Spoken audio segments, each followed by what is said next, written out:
Welcome to the Kill Count. I'm your host Mark, and today we're covering the 8-bit minigames from the FNAF franchise. Five Nights at Freddy's was an indie horror game that came out in 2014 by Scott Cawthon. Even though Five Nights at Freddy's, the first game, was the first one to come out, they did not implement the 8-bit minigames that tell the story into the games until the second one. And then the rest of the games implemented this to the rest so they can tell the lore, which I will not tell in this video. The only games that want to be covered in this kill count will be Security Breach and FNAF World. Well, FNAF World obviously won't be covered. Let me stop rambling and let's get to the kills. The first minigame begins with Foxy, and you have to go to the side of the screen to see the children. The minigame makes you replay what you just did and go back to the party.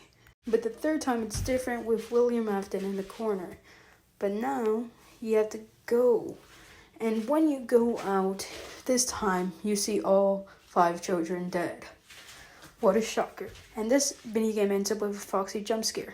The next minigame, you have to give the children cake. But on top screen, we see Charlotte Emily being killed by William Afton, and we get a puppet jump scare. The next minigame is Give Life, and we already immediately start off with 4 bodies of the children. And then the puppet, of course, has to place the animatronic's head, basically giving them life. That's why the minigame is called Give Life. This explains why the animatronics are haunted after being killed by this guy. Wrong guy. Wait, no. This guy. You know what? Close enough. Same character. When you go as the puppet and put the final mask on, we get a jump scare. I know somebody's going to be like, why did you count the jump scare? Just look at this article. Well, it says the completing the minigame will trigger Golden Freddy's jump scare. But by inspecting it closer, you will see a 5th child. So that's why it's on the count.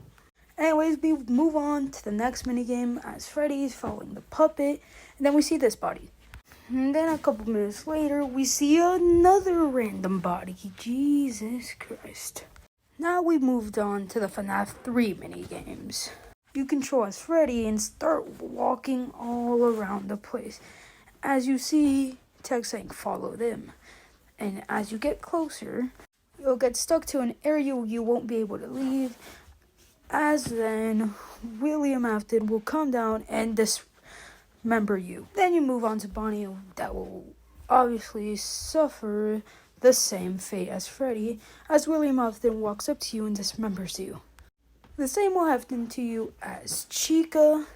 Yes, and the animatronics will not get their own count, unlike I did with Mysteries, and unlike I did with the Box franchise. Fuck. And of course, everybody knows Foxy suffers the same fate as well. Then we get to the Happiest Day minigame, which has no kills. So I'm just going to skip through it to the end. The game will bring you to multiple minigames like BB's Air Adventures, Mango's Quest, Chica's Party, Stage 1, and at the very end, this Shadow Bonnie one, which you will have to collect cakes for. And then after that, the spirits of the kids will disappear. Then we cut to the most well-known minigame for one reason, and you'll see that later. You play as the crying child, and you will have to navigate your way through the pizzerias, which you'll see the animatronics body, and then you'll eventually make it backstage, where you get the most iconic scene. As Purple Guy is being confronted by all the spirits and terrified, he then thinks of a way to run away. He goes over to his Spring Bonnie suit, stands up thinking that the spirits won't be able to get him. He laughs, and then boom! The most iconic spring lock scene starts to happen as he starts twitching and blood comes out. And then he is dead. For right now. We then move on to FNAF 4 as we play through the days before the party of the crying child. And now there's 3 days remaining, then we just move on. These days you'll see Fredbear following the crying child in every part as he gets scared by his brother. Then he gets locked into the room. But then, there's no more days to wait. It is the birthday party. As it's the day of the party, his older brother and his friends decide to pull a prank. And then, his older brother decides to put him in the mouth of Fredbear. And then, this is the end of the FNAF 4 minigames, and we move on to Sister Logan. This is going to be one of the parts where you go, why would he count that? Is because when Michael's body starts to decay, he just becomes purple at the end, just like the purple guy or his dad. Ennard, just like, he just spews out Ennard. Now I'm just going to count this as kill because his body doesn't work anymore. But then, he's just like, he's back from the dead. He's like basically just dead. But even though he's died before in the scooping, I just want to include it here to make it feel not left out. Then we move on to the Circus Baby mini game, where they're feeding all the kids cupcakes. There's one ice cream left as Elizabeth Afton starts to walk up, and then she just gets killed by Circus Baby's claw. We now move on to FNAF 6, which this story 8-bit minigame just doesn't really matter because no one dies.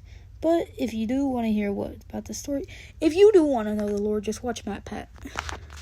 Then we make it to the final minigame of the kill count. And this is technically more story of a minigame. Charlotte is locked out again. Meaning, you know what's going to happen. So, Charlotte just disappears. The security puppet goes looking for her. And then, you know what we see.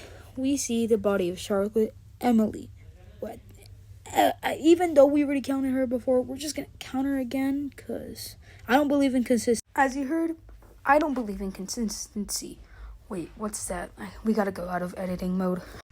I was about to say, let's get to the numbers. But I hear something behind me. So I'm just going to... Was that the bite of 87? Come on, did you really think I couldn't make this kill count without having that clip in it? By my count, 18 people died. 5 of them being girls, 6 of them being boys, and 6 of them being unknown. Giving us this pie chart. No runtime on this kill count because most of these are just like clips from mini games of the game, so I can't basically do a runtime. The Brutal Hammer award goes to 2 kills, it being William Afton's spring lock scene and the crying child, because like that was just cool as well. And next up was pretty hard, but I guess it goes to the kids in the Foxy Go minigame. And that's it. Those are all the FNAF 8-bit minigames I covered. And I loved doing this kill count because FNAF was a real big part of my childhood. And if you'd like me to do any other video game kill counts, just comment them down below.